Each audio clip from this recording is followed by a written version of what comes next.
So that's my basic breeze guide. We're going to start off with attack, and we're going to look at like what attack need to actually take at the start of the round, or like what they need to pressure. And the main things you're going to be looking at are going to be elbow. Not so much B main. B main isn't really that insanely useful, and I'll talk about that in a minute. And then we've got the front section of mid over here, and we have A main. So the reason why A main is important and B main isn't as important is because B main just overall is less threatening to hold. When you've got A main, it's like it stands to reason that the enemy team are going to think like it's quite easy to take A, with like this wall, right? You can easily try and get a plant. It's not exactly difficult, and so when there's pressure here, like 3 players, or something that's similar to it, right? Or like maybe faking the fact that there's 3 players here, then the enemy team will have to like kind of respond a tiny bit, right? Because they don't want to just let you have this site for free, or like if they do, then they want to be ready for the post plant. They might want to try flooding you or something like that, right? They're not going to like completely ignore the fact that you have pressure here. They might do the same. They might do that on B, but generally they're not going to care too much if you're B main. Not a huge amount. If there's like obviously like a far amount, like a large amount of players, like 4 or 5 players here on the attack, then you might get crunched a bit. So they might start pushing through mid. A player might push through and then clear that space. There's a chance that happens. That's like when maybe your lurker comes in to get a kill. But basically, yeah, that's how it goes with like the mains. With elbow sort of like is like the gateway to taking this top part of mid. Very important that if you want to take this top part of mid, that you have population, there are people in elbow, that you're populating elbow, and you have like probably a decent amount of people there. Maybe 2 actually, maybe 3, but 3 may be a bit claustrophobic. But I think 2 makes a lot of sense. You can have 3 if it's required. Sometimes you can do like a B split where you have 3 elbow and 2 main. That could work because you generally want 3 in mid because it's a lot more contestable. So you want more people there to trade and more util to be available to you. And while in main you don't need that as much. You don't need as much because if you do have the pressure in mid, then this player is already going to be under a lot of pressure. You may even have a 1 player pressuring him here while the 2 are coming out. So you basically like have 3 players pressuring him, sort of deal. And they're in significantly less danger in main, so they don't need as many people to trade. They don't need as much util. So that's kind of like the reason why elbow is quite strong. Sometimes as well that you take this top mid area and you can transition it into B main. Into B tunnel, into B site. Or you can do it, or you can even go up into here and go flank A. So having this sort of space controlled is really important. And defense also put an emphasis on controlling this space too, which I'll talk about very soon. So let me go on to this sort of front side of or like front part of mid, like bottom mid or top mid, bottom mid. And basically the important part of this place is that in Old Breeze, we used to have this massive area available to us, where we could shoot like across here, right? You would see chambers constantly go up here and pressure A and mid from this position. But that can't happen anymore because it's gone. So actually we're kind of left with like not great angles through the door. And there aren't great angles because either you're very exposed on top of here, or the angles are actually just not favorable to you. And anyone like peeking through the door will actually have a better advantage, or like have more advantage on you. So generally you're not going to play too slow through here, and you might actually get pushed.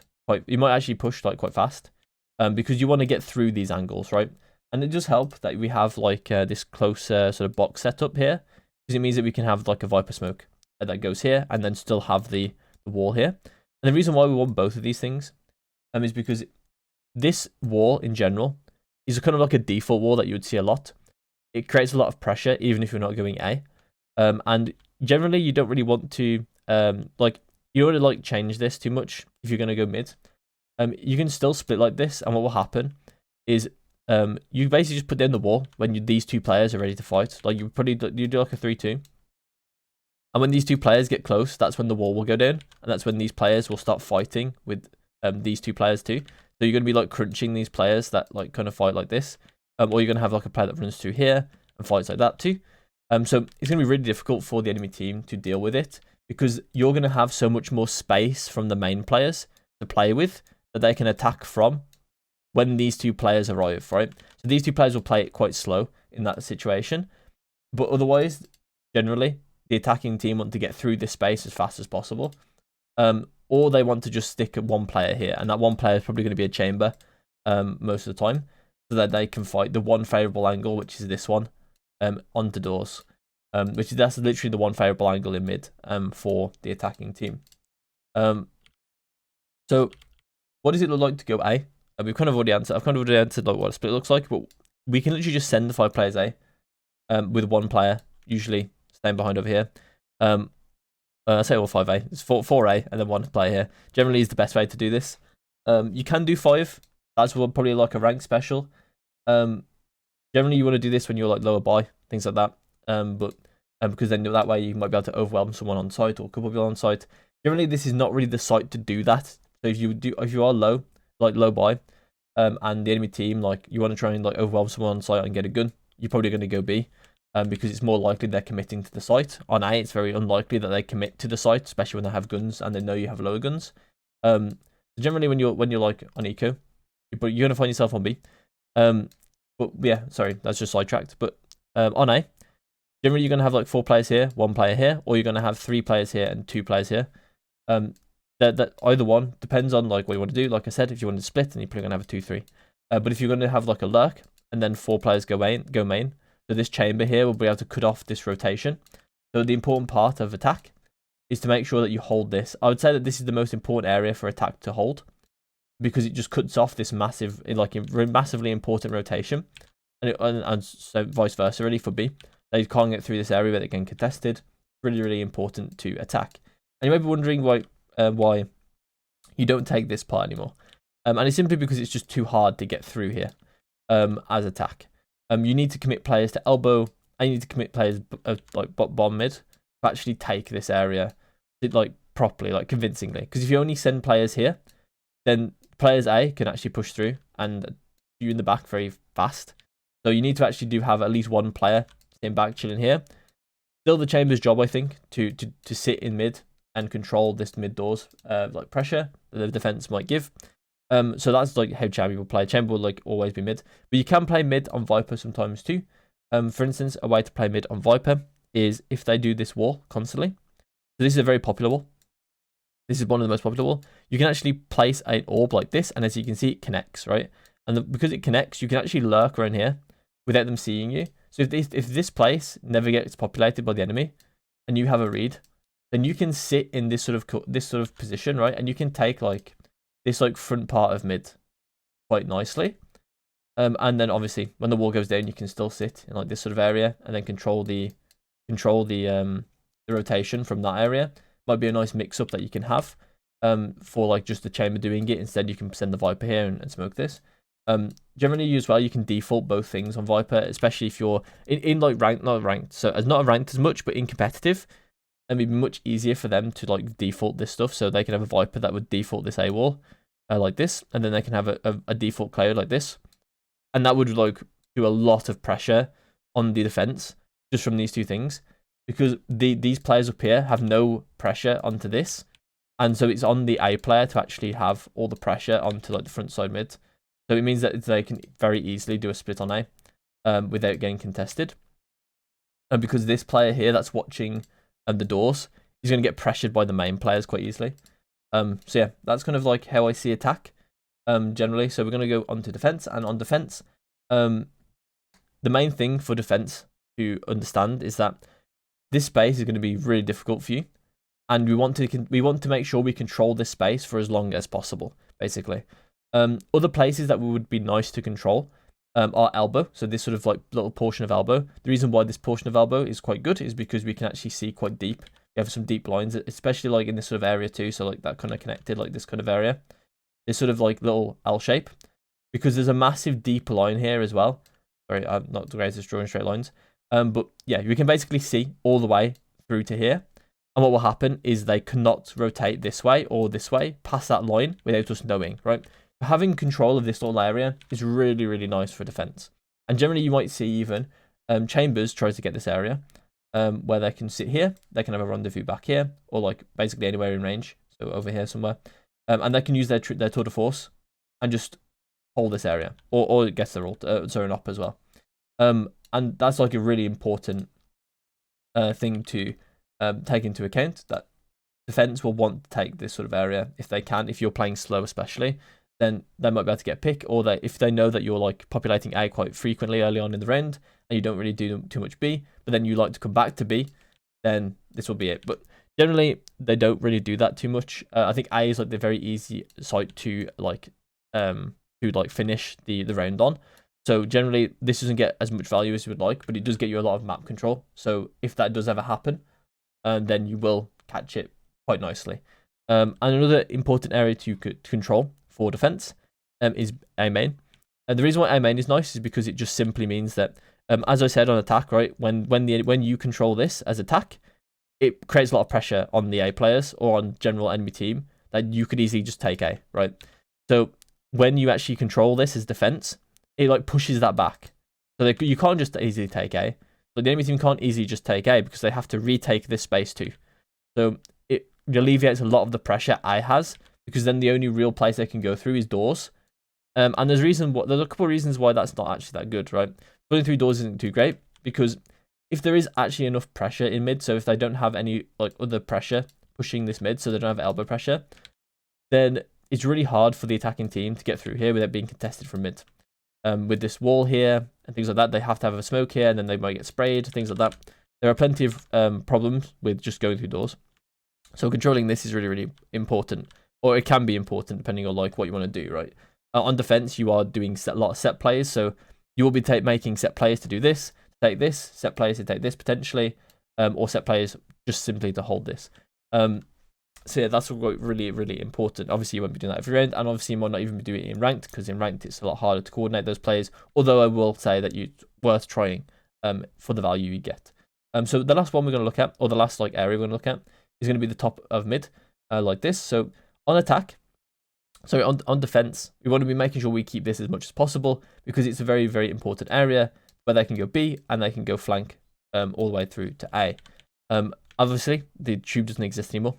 So this sort of area has become a lot more important because it's really hard to get for attackers to get into this area. The only way to get there is through this area, right? So it means that, and this area is quite important, right? Because it's a pivotal part of the map where you can flank A and you can flank B.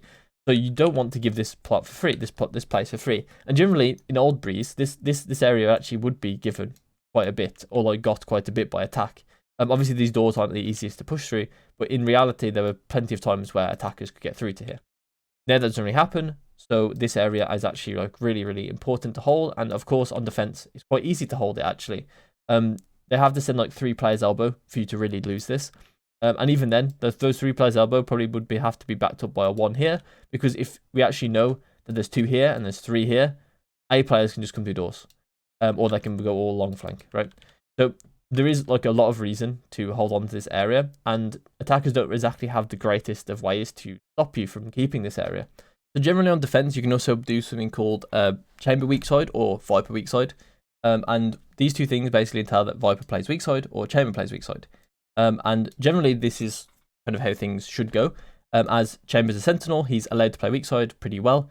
And also he has an operator as his ult as well. Generally he wants to be on the weak side with his ult, generally. Not always, generally. And Viper's pretty good at playing weak side by herself, as she has a lot of things to stall.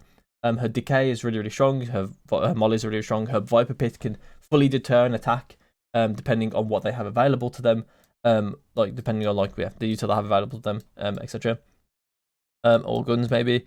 But yeah, basically, if we're gonna play like Viper weak side, then what will happen is we will have 3 here. We'll have probably a 2 here, or we might have a 1-1. So the 1-1 isn't the strongest, and generally this person would just be playing for info, or they'd be doubling up with the Viper going mid. And you would play something like a 2 instead. So you play like a 3-2 like this and have 0 here. This could work, but it's not the greatest. Basically what's happening is you're like feigning like presence here, so you would molly this quite early on from here, and then you'd be pushing out with the wall, which can happen quite well, which can like give a lot of pressure basically, because then they feel the pressure from B, and then all of a sudden you're both mid, so it's quite strong. Although generally like what weak side Viper looks like is she'll be by herself, and then you would have like possibly 4 players here. Can work, depends on what read you have. Chamber also can actually sit in mid in this situation too, as he's like able to kind of like control mid a decent amount from here. Mainly elbow is what he's looking for, if that's the case, because you want to have a bit more presence here. The reason why is because B is weak when there's only one player on it, so you want to make sure that we're kind of defending it and stopping that from happening, like stopping her from dying fairly easily. So that's what happens really if it's like a weak side Viper. There's also another iteration of it where you'd have an operator player play with her as well, and she'd be kind of mid area, and let the operator take this line. And then she'd be going mid with this wall, basically. It'd be really hard for the enemy team to kind of do anything over at B. And then you've got the strong side on A, so it's kind of hard for them to do anything in A as well. So this is kind of how it would look. It doesn't have to be the chamber to operate here, to use the operator here either. You can put a Neon here, a Yoru here, a Jet here, etc. Raze, anything really that can operate her. And then we got chamber weak side. The chamber weak side looks a bit different. It will still be the 3 over on B. But what we're going to do is we want to try and push the players into the operator. So what we're actually going to do is we're actually going to put the majority of our players into elbow and B. So what we're going to do is we might have like a 3-1. So we have the Viper play by herself over here. So 1-3-1. And what we're going to do is the Viper play by herself. So this is kind of like both playing weak side, I guess. But she is on the stronger side of the map, and it is in efforts to actually control this sort of space. And what will happen here is that we will send a lot of players through mid like this. And what we can do with this Viper, so basically the Viper we're going to use will be like the normal one, or you can do the one that does this, as it might be, sorry, the one that's like a bit closer, like this. You can do this one too, as it might help a bit with just retaining this space. But generally, you want to put 3 players in mid to go through tunnel and fight elbow. And what will happen is we will take this space. Viper will like stop any people from like basically going around like in a carousel over here. So then they try and dodge the players by walking into B because they think it's clear, and then actually Viper's going to be here to stop them from doing that. And then what happens here is that there's a lot of pressure here. And if the enemy team knows there's a lot of pressure, they say they don't really die. That maybe one player dies and then they realise there's a lot of pressure here, and they actually decide to go A. So what happened is that the chamber will have an op, most likely. He's tour de force, and he'll also have a trademark, and the trademark will be here at the start of the round, and then he'll run rail. And what will happen is he has this sort of area with his op. So it's really, really strong. He also has an advantage angle here. A lot of these angles are a disadvantage for attackers, so they like to get through here quite fast. So you would have a rendezvous. Yeah, so this is like, and you may notice like they get through quite fast, right? They want to get through quite fast. So it might be the only weakness of this play. Like one of the few weaknesses of this play is that they might send it through here, and it might be too overwhelming for the chamber. But basically, what happens? They're gonna try and pressure this, and they're gonna have a struggle, right? Because they're gonna run into this. They're gonna run into the AWP. Or the operator, and they're not going to be able to get through here without him knowing with the trademark, and then he can kind of just play for his life. I think there is also a rendezvous here you can do. Yeah, sorry, it's this one. The rendezvous here with the off angle down here, and then you just TP, and then you play for retake, right? You get your 1 and then play for retake, and then you also have a lot of map control, right? Because you have these players here, and then where you can like put down the wall and then flank, or you can just go all the way long flank. So yeah, it's quite a strong strat, quite a strong couple of strats that you can do on this. Hopefully I wasn't like waffling too much and you kind of understood the things that I was talking about. If you do have any questions about the things that I maybe even didn't talk about, then put them in the comments, and I'll try to answer them as fast as possible and as comprehensively as possible. I'll see you in my next one. Goodbye.